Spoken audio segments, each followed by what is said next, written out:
तो इस तरीके से मैं आ चुका अभी अपना होम पेज पे, और होम पेज पे आने के बाद यहाँ से मैं क्रोम ब्राउज़र ओपन कर लेता हूँ। और क्रोम ब्राउज़र ओपन करने के बाद आप लोगों के सामने इस तरीके का एक वेबसाइट ओपन हो जाएगी। इस वेबसाइट की लिंक मैं आपको डिस्क्रिप्शन में दे दूंगा, वहाँ से आप इस पर विजिट कर सकते हैं। तो इस पे आने के बाद यहाँ से हम थोड़ा सा स्क्रॉल डाउन करते हैं और यहाँ पे अप्लाई ऑनलाइन लिंक यहाँ पे दिया गया है, तो यहाँ पे हम क्लिक करते हैं। और क्लिक हेयर पे करने के बाद आप लोगों के सामने इस तरीके से स्टाफ सिलेक्शन कमीशन का होम पेज ओपन हो जाएगा।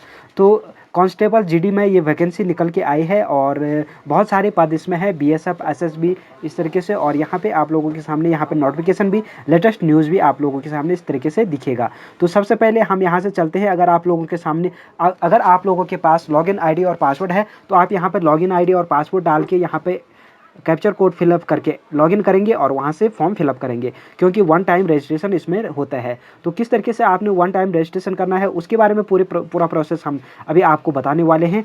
और यहाँ पे अगर आप लोग पासवर्ड भूल चुके हैं तो फॉरगेट पासवर्ड करके यहाँ पे आप पासवर्ड को दोबारा से अपना जनरेट कर सकते हैं। और न्यू यूज़र, अगर आप नए यूज़र हैं, आप नए आए हैं यहाँ पे, आपको न्यू यूज़र रजिस्टर्ड नाउ पे क्लिक करना पड़ेगा। तो रजिस्टर्ड नाउ पे जैसे ही आप क्लिक करते हैं आप लोगों के सामने इस तरीके का एक डैशबोर्ड ओपन होगा। तो क्या क्या चीज़ें आपने इसमें फिलअप करनी है उसके बारे में पूरा डिटेल में स्टेप बाय स्टेप आपको बताऊँगा। तो चलते हैं हम यहाँ पे डू यू हैव आधार। सबसे पहले तो आप लोगों को यहाँ पे नो चेक मार्क्स रहेगा तो आपने इसको येस करना है, क्योंकि अगर आप यहाँ पे आधार नंबर नहीं डालेंगे तो आपको टाइप ऑफ आईडी यहाँ पे सेलेक्ट करनी होगी। यहाँ पे password, pan card, voter ID card, इस तरीके का और डॉक्यूमेंट्स आप लोगों को यहाँ पे लगाना पड़ेगा और उसका नंबर यहाँ पे देना पड़ेगा। तो हमारे पास आधार कार्ड है तो आधार कार्ड हम यहाँ पे एंटर कर लेते हैं।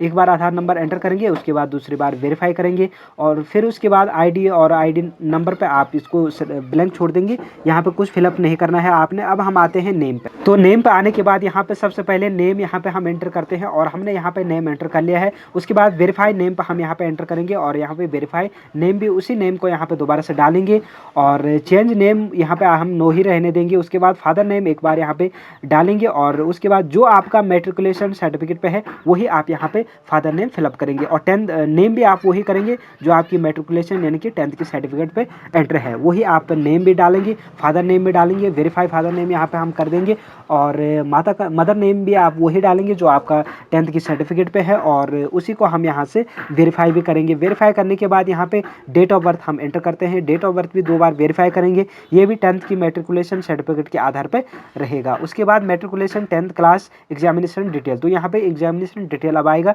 एजुकेशन बोर्ड, तो कौन से बोर्ड एजुकेशन से आपने किया है, तो यहाँ पे आप उत्तराखंड बोर्ड एजुकेशन जो भी आपका है वो आप यहाँ से चूज़ करेंगे। हम उत्तराखंड बोर्ड ऑफ एजुकेशन से करते हैं तो ये स्कूल एजुकेशन यहाँ पे सेलेक्ट करते हैं। उसके बाद वेरीफाई एजुकेशन बोर्ड में भी हम वही यहाँ पे सेलेक्ट करेंगे। अब यहाँ पे आएगा रोल नंबर, तो रोल नंबर जो 10th की सर्टिफिकेट पे आपका है वो आप यहाँ पे एंटर करेंगे। उसके बाद वेरीफाई रोल नंबर हम यहाँ पे डालते हैं और ईयर ऑफ पासिंग, तो जिस ईयर में आपने पास किया है वो यहाँ से ड्रॉप डाउन मेनू आ जाएगा, उसको आप यहाँ से सेलेक्ट कर लेंगे और वेरीफाई ईयर ऑफ पासिंग पे भी आप उसको ड्रॉप डाउन मेन्यू से सेलेक्ट कर लेंगे। उसके बाद जेंडर मेल और फीमेल या ट्रांसजेंडर, फीमेल के लिए यहाँ पे कोई भी फीस नहीं है और मेल के लिए 100 रुपीज़ है। तो अगर आप फीमेल का आप फॉर्म फिलअप कर रहे हैं तो यहाँ से आप फीमेल चुनेंगे और फॉर्म फिलअप करने के बाद सीधा उनका फॉर्म एक्सेप्ट हो जाएगा, वहाँ पे उनको पेमेंट नहीं करनी पड़ेगी। तो हमें मेल का यहाँ से करते हैं ताकि हम पेमेंट का ऑप्शन भी आप लोगों को दिखा सके। तो यहाँ पे मेल का हम सेलेक्ट करते हैं और उसके बाद वेरीफाई जेंडर यहाँ पे मेल और लेवल ऑफ एजुकेशन क्वालिफिकेशन, तो हाईएस्ट क्वालिफिकेशन आपने यहाँ से सेलेक्ट कर लेनी है। अगर 12th है, 10th है, जो भी, अगर 10th है, 12th है, ग्रेजुएशन है, डिप्लोमा है, पोस्ट ग्रेजुएट है तो आप यहाँ से सेलेक्ट कर सकते हैं। उसके बाद मोबाइल नंबर आप यहाँ पे डालेंगे, नया मोबाइल नंबर आपको यहाँ पे डालना पड़ेगा। एक बार अगर उस मोबाइल नंबर को पहले आपने किसी के रजिस्ट्रेशन में डाला है तो यहाँ पर वो नहीं लेगा। उसके बाद वेरीफाई मोबाइल नंबर करके ईमेल आईडी भी आपको नया यहाँ पे डालना पड़ेगा। वेरीफाई ईमेल आईडी भी यहाँ पे आपको डालना पड़ेगा नया। स्टेट आप यहाँ से चूज़ करेंगे, तो हम उत्तराखंड से हैं तो उत्तराखंड हम यहाँ से चूज़ करेंगे। अब हम चलते हैं यहाँ से सेव वाले ऑप्शन पे, तो यहाँ पे आएगा please confirm your mobile number and email ID before submitting the form. तो यहाँ पे आपने चेक कर लेना है कि मोबाइल नंबर और ईमेल आईडी आपका सही है, क्योंकि इसी ईमेल आईडी और मोबाइल नंबर पर ओटीपी आएगा और इन दोनों में से एक पर ओटीपी आएगा, तो जिस पे भी पहले ओटीपी आएगा उसको आपने यहाँ पे एंटर करना होगा। तो कंफर्म हम करते हैं। अब ओटीपी वाले प्रोसेस पे हम चलते हैं, तो यहाँ से थोड़ा सा हम वेट करते हैं। तो basic detail save registration is complete with in 14 days, जो बेसिक डिटेल है वो 14 दिन से पहले आपने यहाँ पे फिलिंग करना है, ऑटोमेटिकली डिलीटेड। अगर आप फुल फिलिंग यहाँ पे नहीं करते हैं 14 दिन से पहले पहले तो वो डिलीट हो जाएगा। Please check both inbox and spam folder your email. तो ईमेल पे आप दोनों जगह चेक कर सकते हैं, बोथ यानी कि इनबॉक्स और स्पैम फोल्डर पे। तो OTP आया होगा, यहाँ से हम करते हैं क्लोज। रजिस्ट्रेशन हमारा हो चुका है और इसको हमने अभी पूरा करना है 14 दिन से पहले पहले। तो यहाँ पर रजिस्ट्रेशन नंबर हमारा ये है, इसको हम कर लेते हैं यहाँ से कॉपी। और अगर आप यहाँ पे कॉपी करते हैं या इसको नोट कर दीजिएगा, ताकि अगर ये कहीं पे साइड एरर हो जाता है तो आपको दिक्कत नहीं होगी लॉगिन करने के लिए, क्योंकि पासवर्ड तो आप फॉरगेट भी कर सकते हैं पर रजिस्ट्रेशन नंबर यहाँ से आपको नहीं मिलेगा। वैसे तो आपका ईमेल आईडी पर भी ये नंबर आ चुका होगा, तो हम इसको कर लेते हैं नोट। और नोट करने के बाद हम यहाँ पे कॉपी भी कर लेते हैं इसको, और यहाँ से करते हैं हम ओके। अब यहाँ पे लेगा थोड़ा सा प्रोसेस, और प्रोसेस होने के बाद हम थोड़ा सा वेट कर लेते हैं इसका। तो वहाँ पे हमारे पास OTP वाला सेक्शन नहीं आया, हम वहाँ से रिडायरेक्ट हो चुके हैं लॉगिन वाले पेज पे। तो लॉगिन वाले पेज पर हमें यहाँ से करना पड़ेगा लॉगिन, और लॉगिन करने के बाद जो रजिस्ट्रेशन नंबर मैंने आपको नोट करने को बोला था वो नंबर यहाँ पे चाहिए, और पासवर्ड यहाँ पे हमें डालना होगा। तो सबसे पहले हम अपना ईमेल आईडी चेक कर लेते हैं, वहीं पे ये इसकी पूरी डिटेल आई होगी। तो ईमेल आईडी और पासवर्ड हमने अपना चेक कर लिया है, वहाँ पे आईडी और पासवर्ड, वहाँ पर ये वाले आईडी और पासवर्ड आ चुका था। तो हमने आईडी यहाँ से कॉपी कर रखी थी, तो कॉपी हम यहाँ से करते हैं उसको पेस्ट।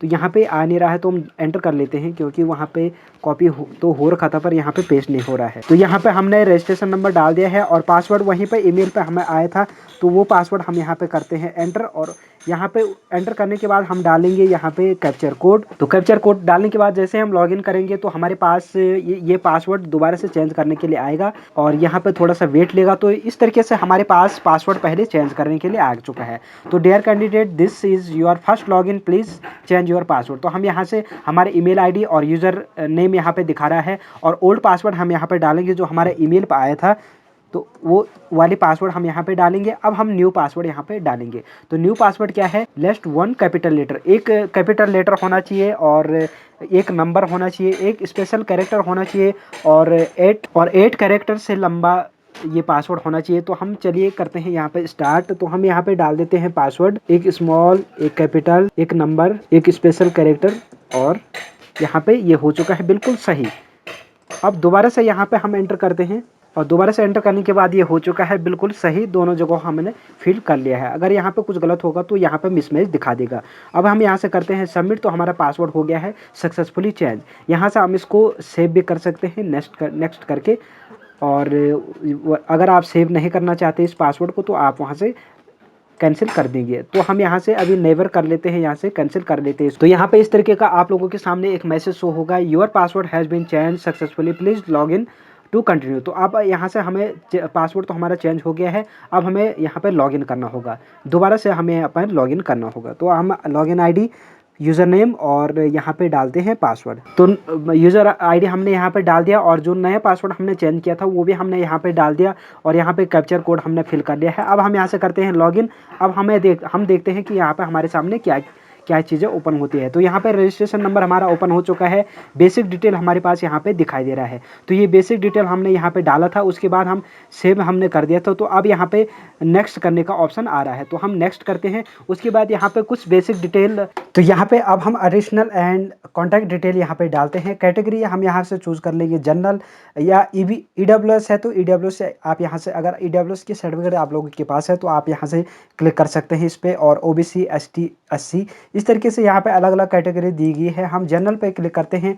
जनरल पे क्लिक करने के बाद यहाँ पे वेरीफाई कैटेगरी भी हमने जनरल पे कर लिया है। नेशनलिटी हम यहाँ से इंडियन सिटीजन करते हैं। उसके बाद आइडेंटिफिकेशन मार्क, यहाँ पे अगर आपके पास कोई मॉल या कट के निशान या कुछ भी आप लोगों के शरीर पे है तो वो आप यहाँ पे दे सकते हैं। तो हम यहाँ पे कर लेते हैं मोल ऑन राइट। तो यहाँ पे हम ये वाला आइडेंटिफिकेशन मार्क्स यहाँ पे दे देते हैं कि तिल हमारी राइट गाल पे है, तो ये मार्क्स हम यहाँ पे दे देते हैं। उसके बाद यहाँ पे टाइप ऑफ डिसेबिलिटी, अगर कोई डिसेबिलिटी आपका है तो यहाँ पे आप यस करेंगे। उसके बाद उस चीज़ को आप यहाँ से सिलेक्ट करेंगे। तो यहाँ पे यस करने के बाद आपने यहाँ पे सिलेक्ट करना होगा आपको। अगर नहीं है कोई भी डिसेबिलिटी तो आप यहाँ पे नो करेंगे।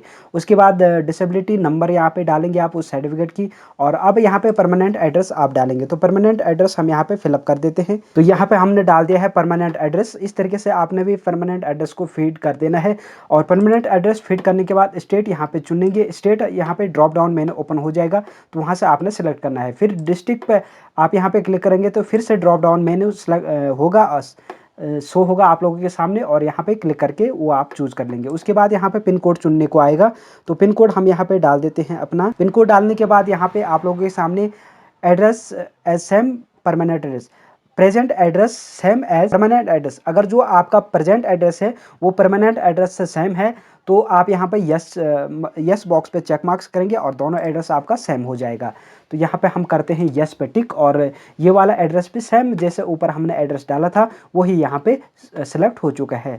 तो यहाँ पे आपको ज़्यादा कुछ करना नहीं है, ये चीज़ें आप यहाँ पे फीड करनी है। और इस तरीके से फीड करने के बाद यहाँ पे हम कर देते हैं, यहाँ से सेव भी कर सकते हैं आप। नेक्स्ट पे तो क्लिक नहीं आएगा, तो पहले हम यहाँ से सेव करते हैं। सबसे पहले हम इसको कर देते हैं सेव। यहाँ पे additional and contact detail are save successfully, तो ये डिटेल यहाँ पे सेव हो चुका है। तो इस तरीके से नया विंडो आप लोगों के सामने ओपन होगा, नया डिक्लेरेशन फॉर्म यहाँ पे आएगा आपके सामने, और डिक्लेरेशन फॉर्म में सिर्फ आपने आई एग्री पे चेक मार्क्स करना है और फाइनल सबमिट कर देना है यहाँ से। अगर कुछ गलती इसमें रह गया तो आप रिव्यू करके चेक कर सकते हैं, और टेक ड्राफ्ट प्रिंट आप यहाँ से करते हैं, प्रिंट ले सकते हैं। तो हम फाइनल सबमिट यहाँ पे कर लेते हैं, और फाइनल सबमिट करने के बाद अब यहाँ पे हमारे सामने OTP वाला सेक्शन ओपन हो चुका है।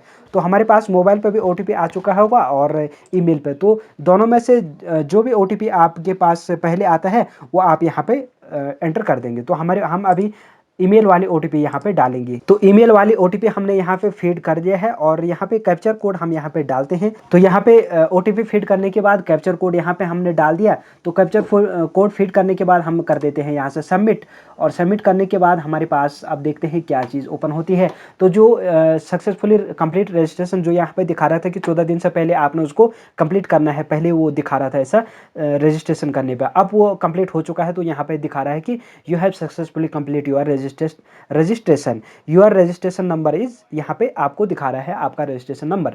अब यहाँ पे लेटेस्ट जॉब नोटिफिकेशन आप लोगों को दिखेगा फर्स्ट में। उसके बाद यहाँ पे एप्लीकेशन हिस्टोरी, जो एप्लीकेशन आपने अप्लाई किया है वो यहाँ पे हिस्टोरी दिखा देगा, क्योंकि अभी तक हमने कोई एप्लीकेशन अप्लाई नहीं किया है, सिर्फ अभी हमने रजिस्ट्रेशन किया है। इसमें वन टाइम रजिस्ट्रेशन, ये रजिस्ट्रेशन आपने एक ही बार होगा यहाँ पे आपका। तो यहाँ पे अब यहाँ पे एप्लीकेशन जो हम अप्लाई करेंगे वो यहाँ पे दिखेगा। उसके बाद मॉडिफाई रजिस्ट्रेशन, अगर आपने जो ये रजिस्ट्रेशन कर रखा है इसको आप मॉडिफाई करना चाहते हैं तो सिर्फ 2 बार आप इसको मॉडिफाई कर सकते हैं, उसके बाद आप इसको मॉडिफाई नहीं करेंगे। अगर आप कोई फॉर्म फिलअप करते हैं, यहाँ से अप्लाई करते हैं, उसके बाद आप इसको मॉडिफाई नहीं करेंगे। तो अभी आप एक बार ध्यानपूर्वक इसको देख लीजिएगा रजिस्ट्रेशन करने के बाद, और मॉडिफाई कर दीजिएगा अगर कहीं पर भी गलती है तो, क्योंकि बाद में आप इसको चेंज नहीं कर पाएंगे। और रिजल्ट मार्क्स यहाँ पे आपको दिखेगा कि कौन कौन से रिजल्ट यहाँ पे आए हुए हैं, और उसके बाद यहाँ पे सबमिट करेंगे आप तो पूरा रिजल्ट वगैरह दिख जाएगा। तो इस तरीके से मॉडिफाई हमने आपको बता दिया, रिजल्ट मार्क्स, एप्लीकेशन हिस्टोरी मैंने आपको बता दिया। अब हम लेटेस्ट नोटिफिकेशन पर चलते हैं। तो अप्लाई करने की पूरी प्रोसेस, तो अप्लाई करने का प्रोसेस अब होता है यहाँ से शुरू। ये था रजिस्ट्रेशन करने का पूरा प्रोसेस। तो किस तरीके से आपने यहाँ से अब करना है अप्लाई, पहले यहाँ पे अप्लाई पे हमें क्लिक करके अप्लाई करना पड़ेगा, उसके बाद प्रिंट करना पड़ेगा उसको, और फिर हमें करना पड़ेगा फीस। अगर जेंट्स मेल का है तो यहाँ पे फीस हमें करना पड़ेगा, अगर फीमेल का आपने भरा है तो फीस पेमेंट आपको नहीं करना पड़ेगा, सीधे आपका एप्लीकेशन स्टेटस सक्सेसफुली सबमिट हो जाएगा। तो यहाँ पे प्रिंट हो गया, डाउनलोड ऑफलाइन चालान हो गया, और ऑनलाइन पेमेंट हो गया। पेमेंट स्टेटस आप यहाँ से चेक कर सकते हैं, देख सकते हैं आपने कौन सी पेमेंट लगाई है नहीं। यहाँ पे अभी कुछ नहीं लगाया तो नो दिखा रहा है। उसके बाद एप्लीकेशन स्टेटस, तो एप्लीकेशन अभी हमने कुछ भरा नहीं है तो स्टेटस भी नहीं दिखाएगा। उसके बाद यहाँ पे डबल वेरिफिकेशन और पेमेंट, जो पेमेंट वेरिफिकेशन है उसको आप दोबारा से वेरीफाई कर सकते हैं। तो ये चीज़ें थी यहाँ पे। तो अप्लाई वाला वीडियो भी हम जल्दी आप लोगों के लिए ले आएंगे। तो इस वीडियो में था इतना ही।